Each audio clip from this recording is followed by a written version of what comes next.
A story opens in the year 2387, where humanity has established peaceful relations with several alien species across the galaxy. Earth's first allies were the Kalari, a peaceful trading civilization known for their advanced agriculture and beautiful crystal cities. The Veltari, aquatic beings with incredible medical knowledge, joined the alliance 50 years later. Finally, the Noxians, small but brilliant engineers who helped humans build faster-than-light communication networks. Captain Jack Rivers commands the human patrol ship Thunder's Edge near the outer colonies. His crew includes Lieutenant Anna, Blake, the ship's tactical officer, and Chief Engineer Tom Harris. They receive a distress signal from Kalari Prime, the home world of their closest allies. The message is broken and filled with static. Through the chaos, they hear Elder Morden of the Kalari Council speaking in panic. The Draxer Empire. They came without warning. Our cities burn. They demand complete surrender. Help us. The signal cuts out. Jack immediately contacts Earth Command. Admiral David Stone appears on the hologram, his face grim. We've lost contact with 3 Kalari colonies in the past 6 hours, he reports. Long-range sensors show massive alien ships approaching their systems. The crew learns about the Draxer Empire, a militaristic civilization that has been expanding aggressively across distant sectors.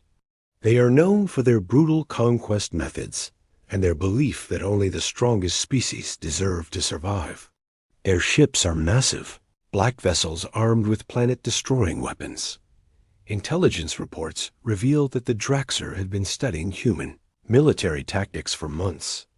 They know about Earth's alliances and see them as weakness. Their leader, War Master Kron, believes humans are soft because they protect smaller species instead of conquering them. The Draxer ultimatum arrives at Earth.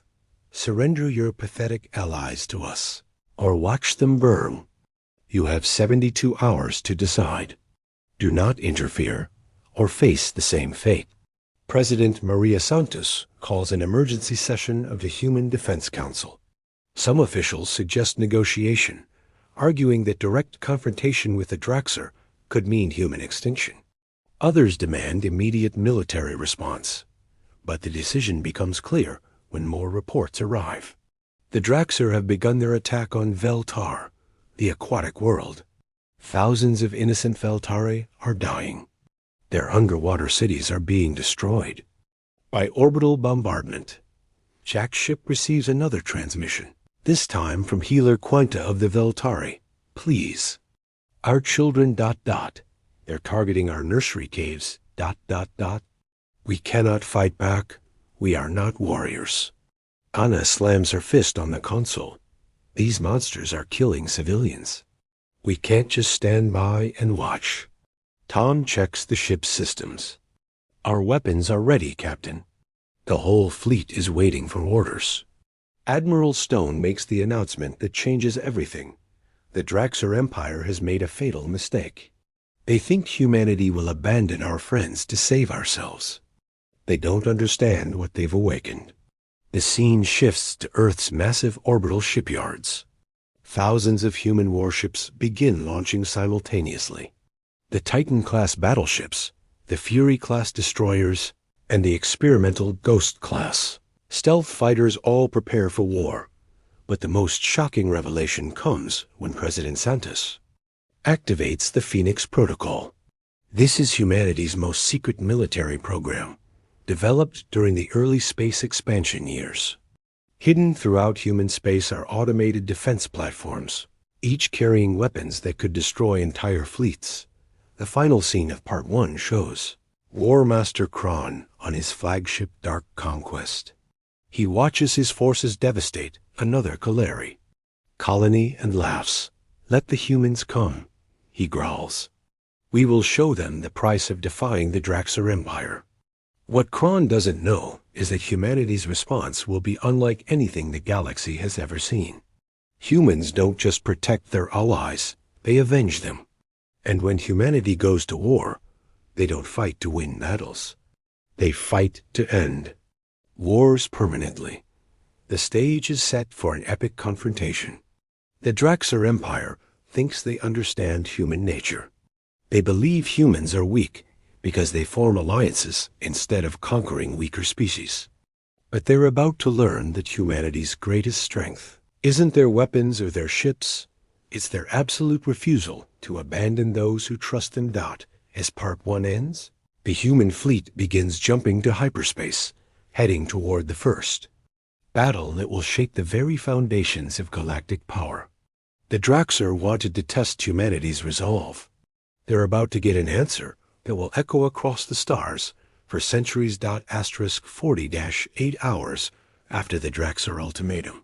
The human fleet emerges from hyperspace at the edge of the Calari system. What they find fills them with rage that burns hotter than the stars themselves.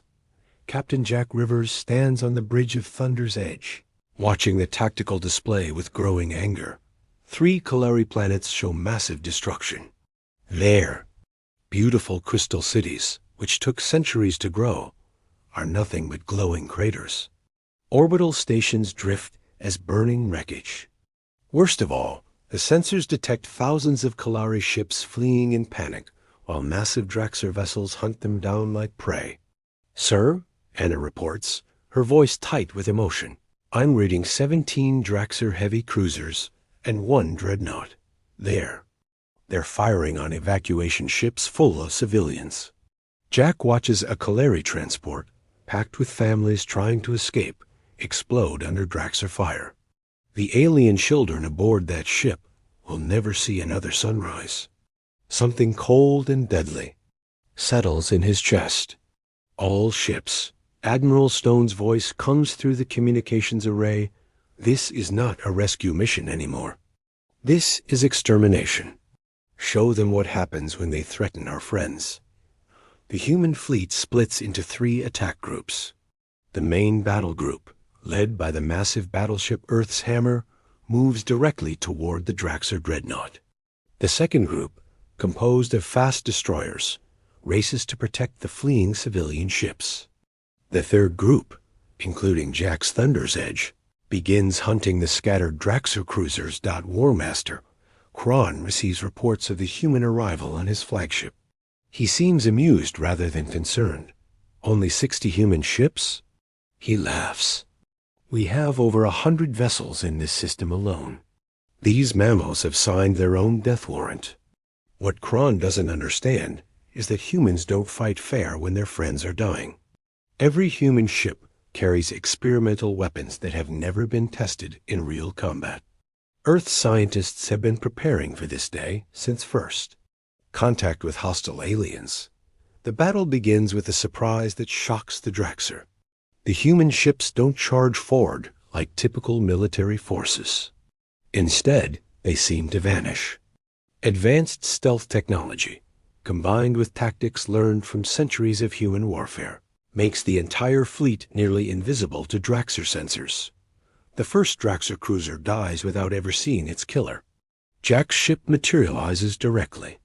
Behind it, firing concentrated plasma beams that cut through the alien hull like paper. The explosion lights up the darkness of space. "Target destroyed," Anna reports with grim satisfaction. Moving to next contact. But the real shock comes when the Earth's Hammer engages the Draxer dreadnought. The massive alien ship fires its main weapons, expecting to vaporize the human battleship. Instead, the energy beams hit an invisible barrier and scatter harmlessly into space. Commander Rit Martinez of the Earth's Hammer grins as his ship's experimental shield technology proves its worth. "Return fire," he orders. "Show them human engineering." The human battleship's main guns fire once. The projectiles aren't explosive shells or energy beams. They're solid metal rods accelerated to near light speed, carrying the kinetic energy of small nuclear weapons.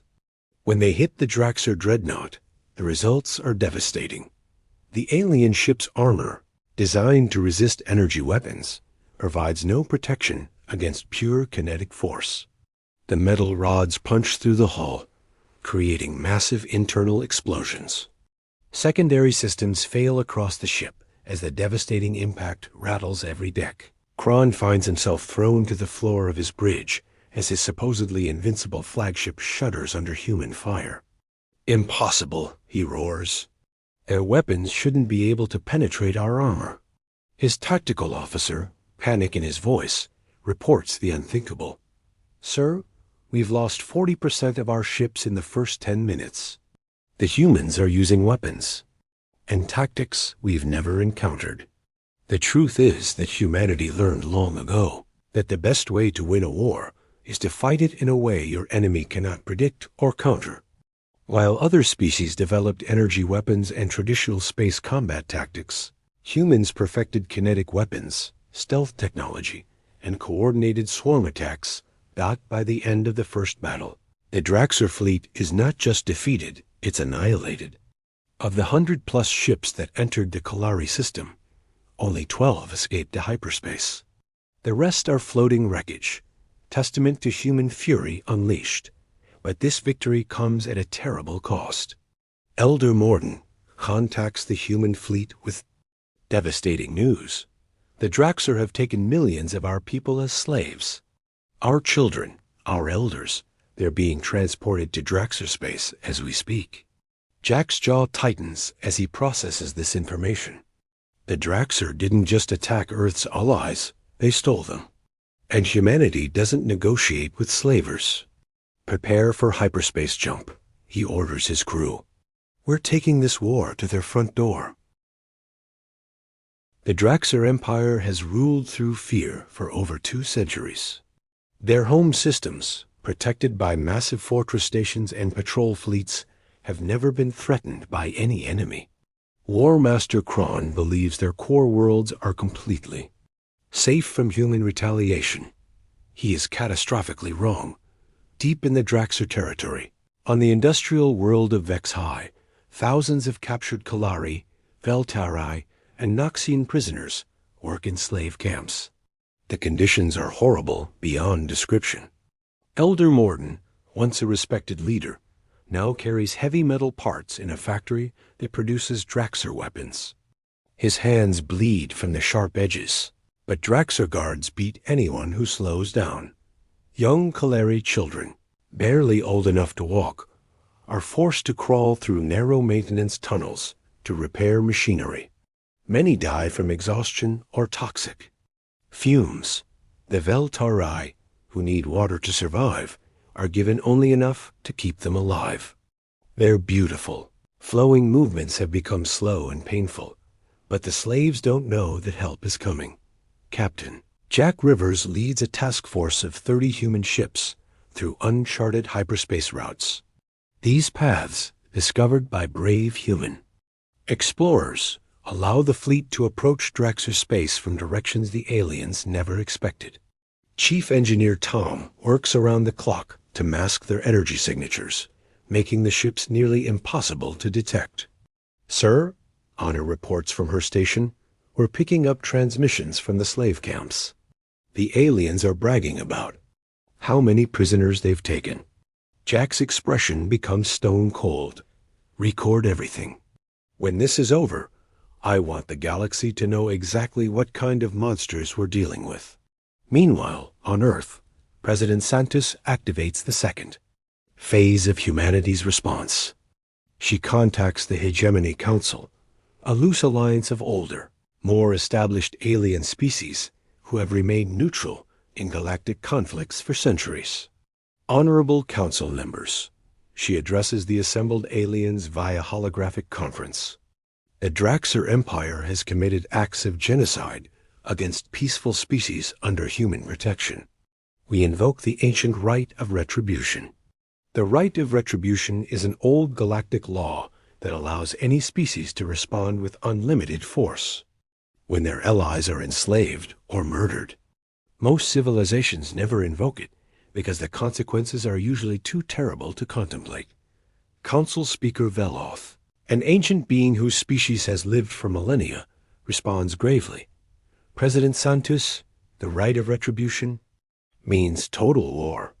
There can be no surrender, No negotiation, no mercy. Are you prepared for what this means? The Draxer made this choice when they murdered children, Santos replies without hesitation. Humanity accepts full responsibility for what comes next. Back in Draxer space, Jack's task force reaches the outer edge of the Vex-High system. What they find makes their blood boil with rage. The industrial world is surrounded by orbital platforms where captured alien civilians are being processed like cargo. Ships full of prisoners arrive regularly, while others depart carrying slaves to different parts of the Draxer Empire. But the humans also discover something else. The Draxer have underestimated their prisoners. The Noxians, small but incredibly intelligent, have been secretly sabotaging the factories. The Veltari have been using their medical knowledge to keep other prisoners alive longer than the Draxer expected. And the Kalari, despite their peaceful nature, have been organizing resistance movements in the camps. Tom, Jack calls to his engineer, can we disable those orbital platforms without harming the prisoners? Tom studies the sensor readings for several minutes. It's risky, sir, but I think we can overload their power systems. The prisoners would have maybe 20 minutes to evacuate before the platforms become uninhabitable. Do it. The human ships move into attack position. This isn't like the battle at Kalari Prime, where they faced military targets. Here, they must strike with surgical precision to save lives, rather than take them. The attack begins at exactly 300 station time, when most of the Draxer guards are asleep. Human Marines, equipped with advanced armor and non-lethal weapons, teleport directly into the prison platforms. Their mission isn't to kill, it's to liberate. Lieutenant Marcus Webb leads the first strike team into Platform 7. What he sees fills him with barely controlled fury. Kalari children, some no older than 5 Earth years, are chained to workbenches. Veltari adults, their gills damaged from breathing polluted air, lie dying on the floor. Command, he radios back to Jack's ship. We need medical teams here immediately. These conditions? No living being should endure this. But the liberation is just the beginning. As human ships evacuate thousands of prisoners, War Master Kron receives the news on his flagship. His rage is beyond measure. They dare attack our territory? He roars.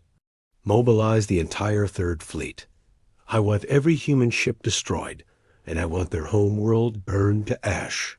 The Draxer don't realize they've just made their second fatal mistake. Humanity is no longer fighting to protect their allies. Now, they're fighting for vengeance. And when humans fight for vengeance, they don't stop until their enemies cease to exist. Asterisk news of humanity's rescue mission spreads across the galaxy faster than light itself. The impossible has happened. Someone has successfully attacked Draxer territory and lived to tell about it.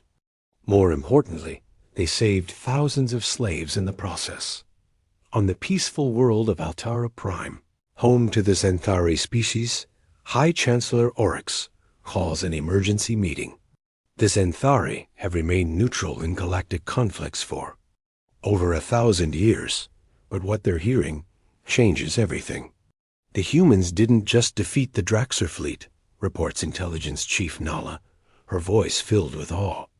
They did something no one thought possible. They rescued prisoners from the heart of Draxer space without losing a single ship.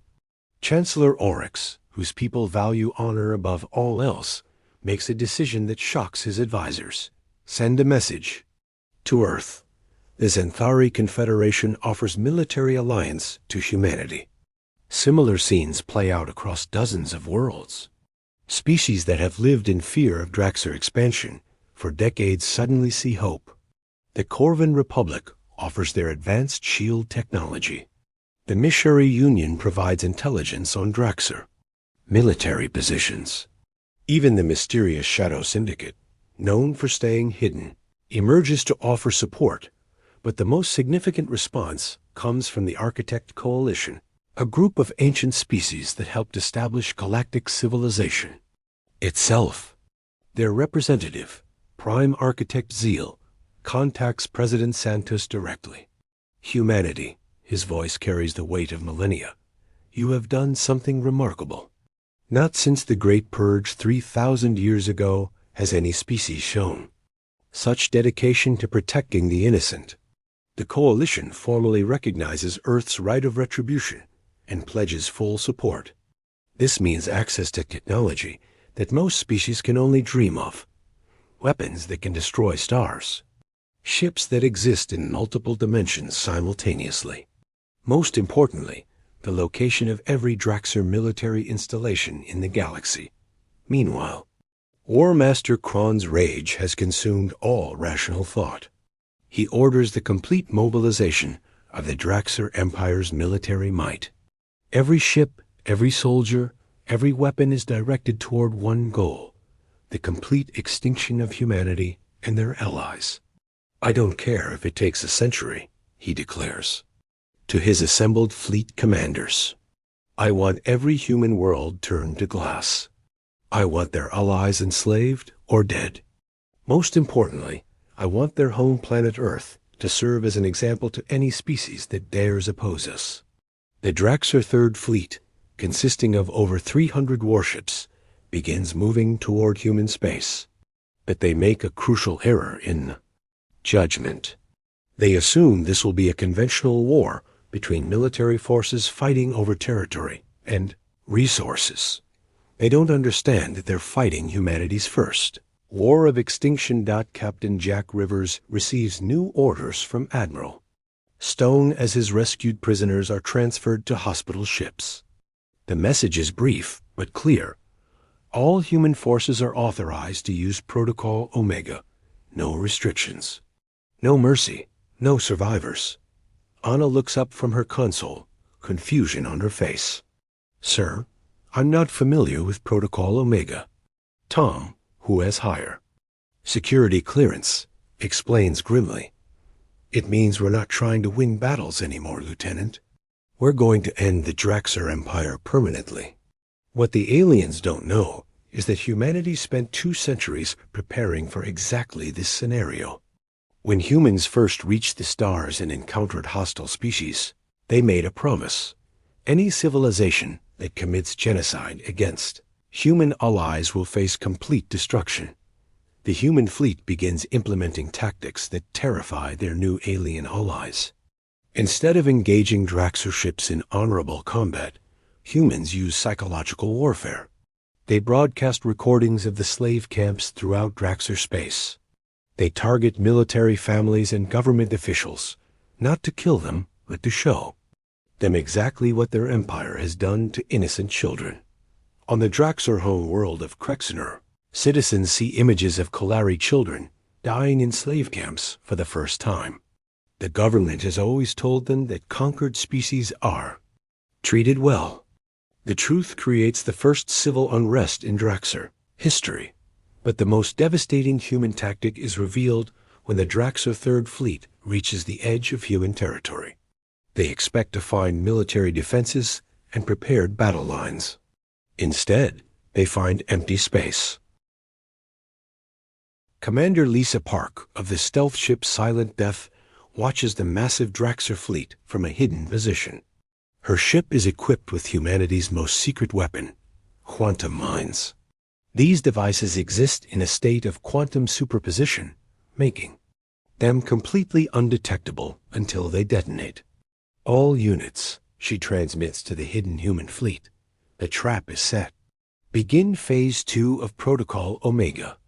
What happens next will be remembered as the Battle of Empty Space. The Draxer fleet advances confidently into what appears to be undefended territory. Then 300 quantum mines detonate simultaneously, creating a chain reaction that tears holes in spacetime itself. When the explosions fade, 2/3 of the Draxer Third Fleet has simply ceased to exist. The remaining ships, damaged and demoralized, find themselves surrounded by the entire human military force. War Master Kron realizes too late that he hasn't been fighting a war. He's been walking into an execution. Asterisk, the final battle for the Draxer. Empire's existence begins not with a clash of fleets, but with a message broadcast across every communication channel in the galaxy. President Santos appears on screens from the edge of human space to the core worlds of ancient civilizations.